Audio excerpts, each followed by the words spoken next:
Hi everyone, sounds like this is on. I'm going to get Waldo to introduce Sonido, but I'd just like to give them a really warm welcome. I'm really excited to have this band here, and I think we'll probably be a pretty appreciative audience. So I'd just like to give them a very warm welcome, and Waldo's going to say a little bit about them. Thanks. Yeah. They're all my children. Yeah, these guys are amazing. I've kind of been following their careers for many years, and I've known the rhythm section, one of the best rhythm sections that you'll ever gonna hear. They've worked with everyone. They've done TV shows. The Damien Leith, they work with everyone. They certainly worked with me some time ago as well. I did some concerts with the rhythm section again. They're the leaders. I think they're the leaders. They're fighting because I'm saying the wrong thing here. Cesar, he's the leader. He will explain as well. Look, I mean, the whole bunch of weird instruments, and they got some real ones as well at the back.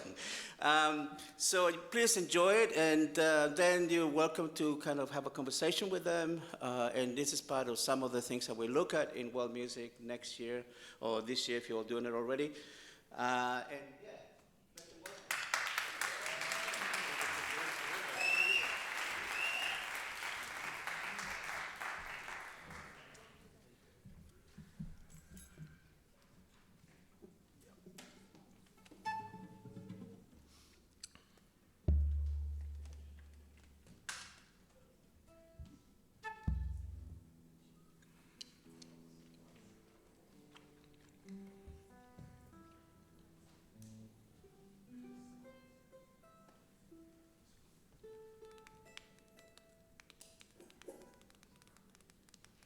Thank you, guys. Thanks for joining us. Thank you for the introduction. Thank you to Claire. Thank you to Waldo.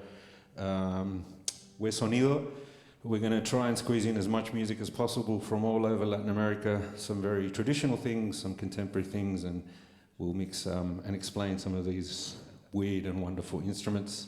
If you have any questions, get them ready, and we'll have some time at the end. We're going to start with an original composition that was written by Juan, who's playing this flute. It's an Andean flute called quena, which hasn't changed much in over 3,000 to 4,000 years. Bamboo, wooden flutes, pre-Incan, and that we're still able to use in current day. This is a piece of Juan's in 6/8 rhythm called Carnaval or Trote, and it's called Kota Kotani.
We're going to stay in the Andean region. So if you're wondering where most of, or some of these instruments that we just used originate, if you're familiar with your geography and your mountains, the Andes stretch through most of Chile, Argentina, Uruguay, Peru, Bolivia, Colombia, Ecuador, where these partly Incan and pre-Incan instruments originate, such as the quena that we just showed you. We're going to feature the zampoñas now, which are known as the panpipes. Not the right term, just in case. There's a European panpipe, but this is very different. These bamboo tubes grow in the Andes, mostly, and they come in assorted sizes. Enrique's got one here that's kind of small. Steve's got a larger set at the back. They come in massive sizes as well, kind of almost as tall as a person. Takes a lot of blowing. Those haven't changed in over 4,000 years. Diatonic tuning, traditionally in G major. These days you can get all sorts of weird and wonderful chromatic zampoñas, and they come tuned in a bunch of different keys. We're going to do a style called tinku. The tinku was traditionally a fight to the death back in the day, so we're not going that far. It features the charango that Juan's going to play, which is that little guitar. Most people call it the little guitar, and you're not that wrong. That was an Incan invention, creation, after the Spanish arrived just over 500 years ago with this Spanish guitar that Enrique has over here. Back then it was called the vihuela. It only had 5 strings, so for any guitarist here, it didn't have a low E string, so the guitar up until then was a 5-string instrument.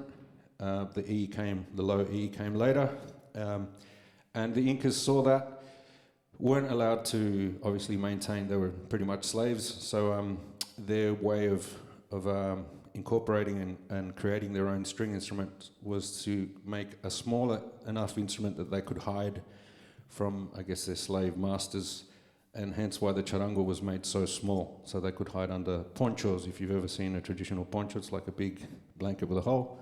Stick your head in it, keeps you nice and warm in the Andes Mountains. And that's why the charango is the size that it is. It's not for musical reasons, and it's just stayed that way. And this is Y Mi Guitarra featuring Enrique on the vocals.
gets a bit musical chairs sometimes.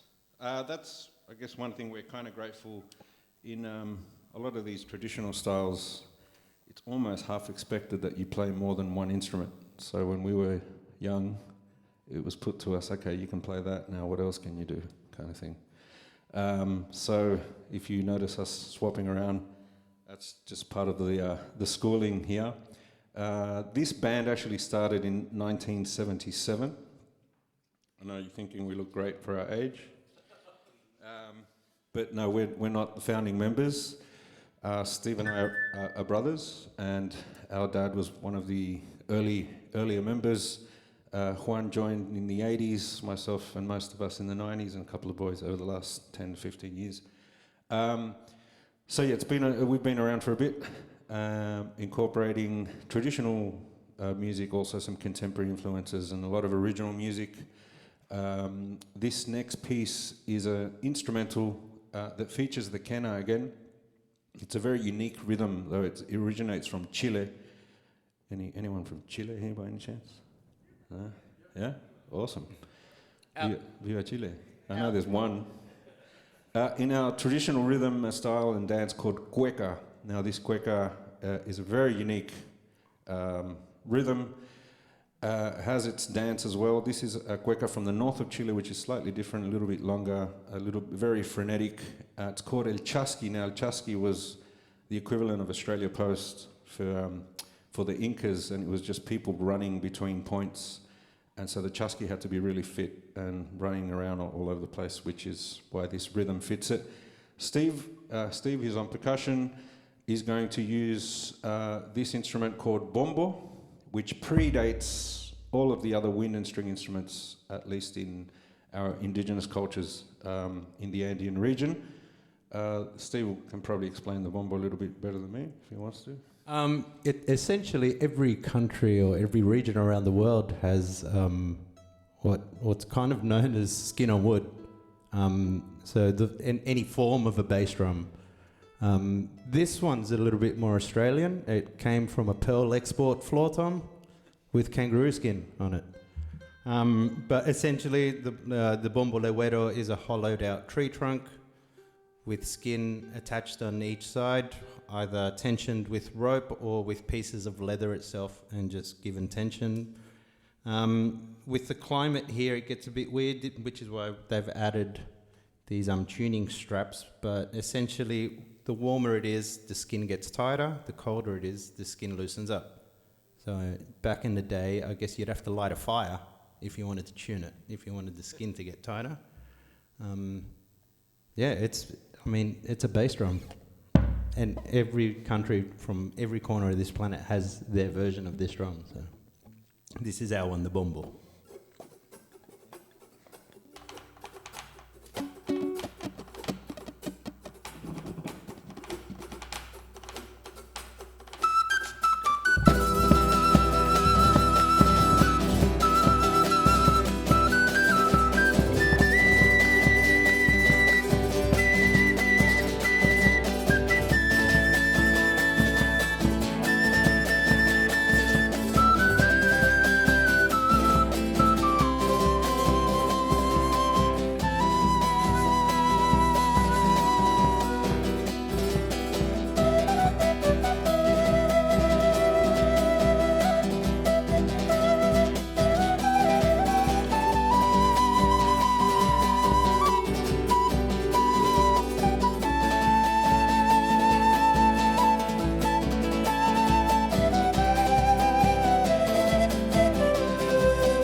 should have mentioned the electric guitar obviously wasn't around 4,000 years ago when that's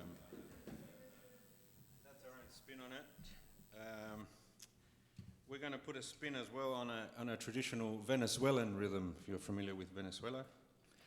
It's an extremely rich cultural place, not mentioning the oil either, won't go there. And this is their traditional instrument. It's called a cuatro venezolano. If you have ever counted in Spanish before, you'll figure out why it's called cuatro, which means four. It has 4 strings. Very similar to a ukulele, but it kind of plays on traditional Venezuelan rhythms such as the joropo, the golpe, very frenetic, fast, 12/8 rhythms with a lot of syncopation. This is a contemporary take on the Venezuelan joropo. Features Ricky on the guitar doing all the hard work. And we're also going to incorporate, Steve's going to use the cajon. The cajon, I'm sure, hands up if you've ever seen a cajon before. Awesome. It's very popular these days. A very sad history. It was born from slavery. So this was essentially a type of toolbox used by slaves. It's debated whether it was Peru or Cuba first. And when slaves were free to do play their traditional music from Africa, they would play it on their toolboxes, otherwise known as, which became the cajon.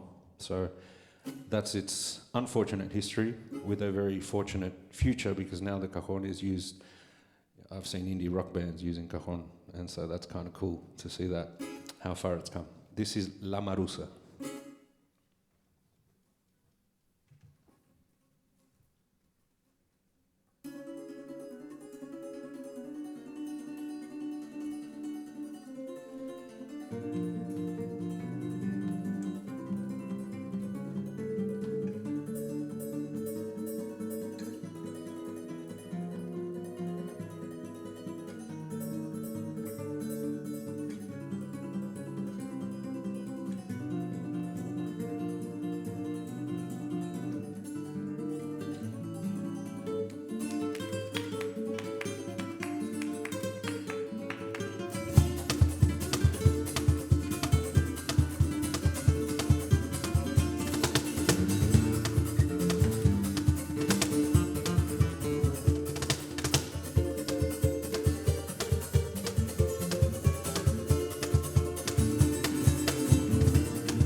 Thank you.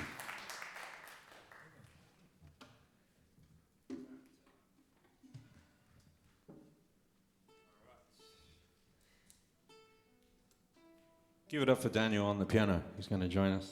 Oh no, that wasn't Danny. I thought that was Danny. Sorry, there's one more song. My bad, my bad. You're welcome to play.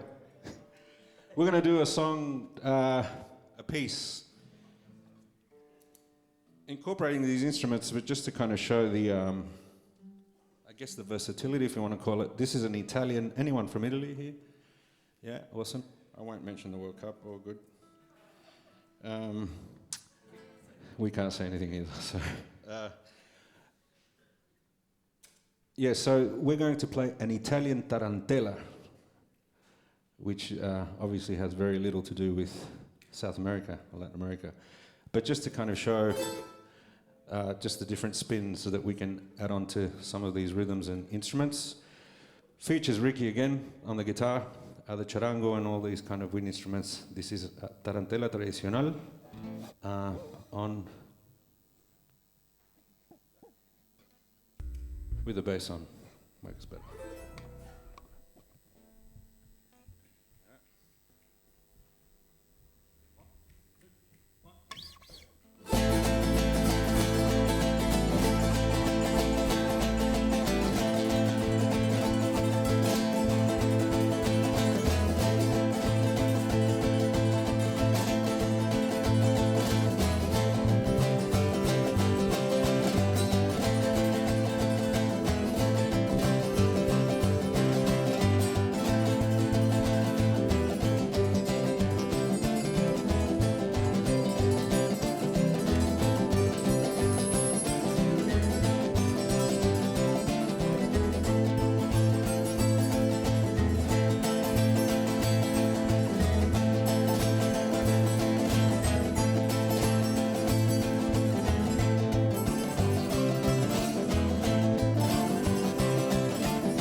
refer to as Latin music. It's kind of a weird term, that one. It's not offensive, but it doesn't really describe just the amount of the variations of rhythms, styles, instruments across an entire continent. We're barely touching the surface here, and we're trying to show as much as possible. You'd need the whole degree really to do it, and even still then, it's tricky. We're going to go to Cuba and play a style that's called danzón. We're going to mix in a little bit of son tradicional, which is the foundation of what people refer to as salsa these days. Traditionally, son was based on acoustic instruments, a nylon guitar, the bongo that Steve has here, the tres, which is like a steel string, kind of a steel string guitar, which that role now has passed on to the piano, and obviously now incorporating contemporary elements, the electric bass and everything else. These kinds of styles can get massive. We could have a 14-piece orchestra here with a horn section and drums and timbales, and Steve's usually playing drum kit, and so this is like a hybrid setup, so we're not too loud for you, and we didn't have to bring 14 guys with us. So this is called Lágrimas Negras, features Danny on some nice piano things going on, Enrique on the zampoña and the lead vocals. And yeah, feel free to clap along, feel free to dance. I don't know if it's legal now, so. You couldn't do that for a bit. Yeah, we couldn't do that for a while. Lágrimas Negras.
right, then Mr. Daniel Kleiner on the piano. All right, how are we doing for time? 1 more, 2 more, 3 more, 10 more. We can play all day, but you got to go to class, don't you? No? Come on, don't want to get you guys in trouble. I know the feeling. I failed at least one subject on attendance, so I got to be straight up there. All right, we're going to do a bolero. A traditional bolero translates as the closest thing, a ballad. This was made famous a long time ago and famous again by the Buena Vista Social Club, if anyone ever came across that. It's, again, one of the earlier rhythms and styles that came out of Afro-Cuban folklore. I guess these days when we talk about Latin America, we're talking our indigenous cultures that vary from place to place. European influences that vary between, I guess, it's Spanish and Portuguese, and a massive African influence that also varies from different parts of Africa. So if you've ever felt a connection to Latin American food, Latin American music, it's partly because it borrows bits now from all over the world, and we're very fortunate to be able to mess around with these, particularly these kind of African influences that we have, especially in relation to rhythms and percussion and syncopation. That is a massive feature of most styles within Latin America. This is one of the more chilled out ones. It's a bolero called Dos Gardenias. It's a love song. We'll do one love song.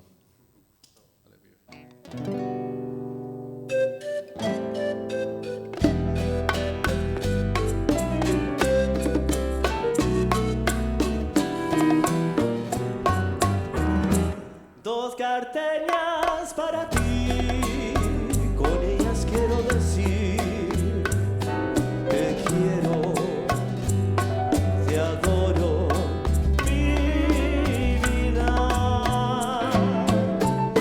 Ponle toda tu atención, que es tu corazón y el mío.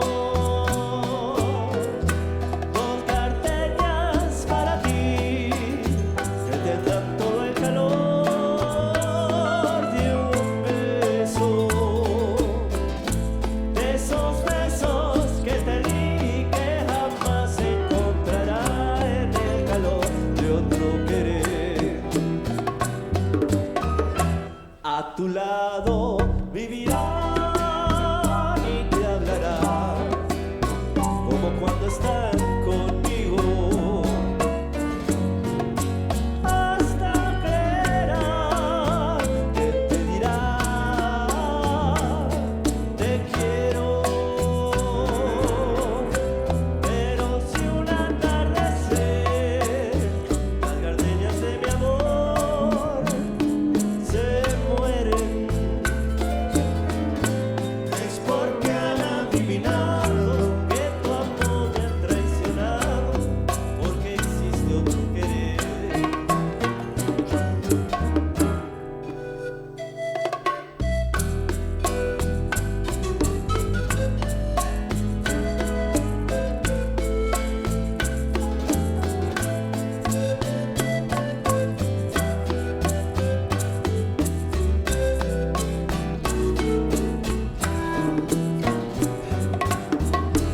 A tu lado vivirán y te hablarán como cuando están conmigo. Hasta creerán que te dirán te quiero. Pero si un atardecer las gardenias de mi amor se mueren, es porque han adivinado que tu amor me ha traicionado, porque existe otro querer. Es porque han adivinado que tu amor me ha traicionado.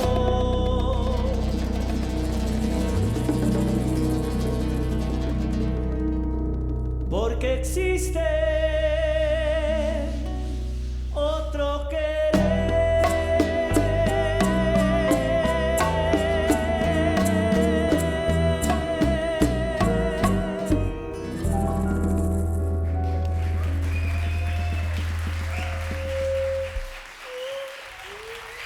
Thank you.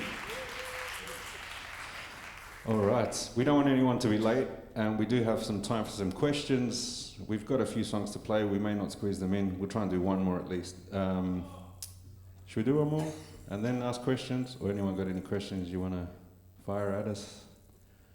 No? No? We'll do one more? All right, cool, awesome. All right, well, we'll give you guys the option. We can do a song from Brazil that features a little bit of the Brazilian influence among things, or we can do a song from Venezuela called Buleropa, which is an instrumental. Do you want an instrumental or do you want a vocal one? Who wants to hear some singing? Hands up. All right, who wants a nice, crazy, fast instrumental? Oh, it's a bit 50-50. That group over there looks rowdy. Yeah. Yeah. Let's do the crazy fast instrumental one. All right, this is a so that piece, the trio piece that we did before with the Venezuelan cuatro, that was more a traditional take with some contemporary influences. This is a total contemporary mix. That it's an original composition we called Buleropo because it draws influences from the joropo and also from the buleria, which is I guess our motherland, if you want to call it, partly in Latin America, which is Spain, from a lot of kind of, I guess you could call flamenco type influences. It's a crazy fast, well not crazy fast, but it's frenetic, it's in 12/8 if you're counting. And it features some different angles on this Venezuelan piece. The boy is playing electric, and Juan not just playing an electric, but electric that he's built, because he's a luthier and builds amazing, all his wind instruments and everything, most of what he plays he builds himself, which is pretty awesome. Yeah, and so with this one we'll leave the music side, and if you have any questions, please fire away. As you can notice, we can talk a lot, so we're happy to answer any questions that we can. A massive thank you again to Mr. Waldo Garrido and Claire. Thank you for having us. It's a pleasure. Some of us are former students, so it's great to be back. We might see you around. All right, this is Buleropo.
Thank you very much. Just before we go, I'd like to introduce the guys. We've got Juan Alvear on a whole bunch of instruments.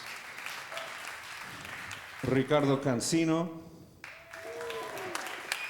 Enrique Berbis. Steve Marin. I'm Cesar Marin. And Daniel Pliner. Thank you very much, guys.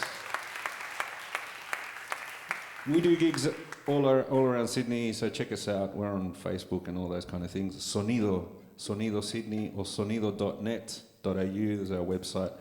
We've just released actually an album of original music. We're doing a concert next week. If anyone's interested, come and have a chat. And if you have any questions, I don't know how it works. You guys put up your hand or just call out. Knock yourselves out. Thank you, guys. Thank you very much. Really appreciate it.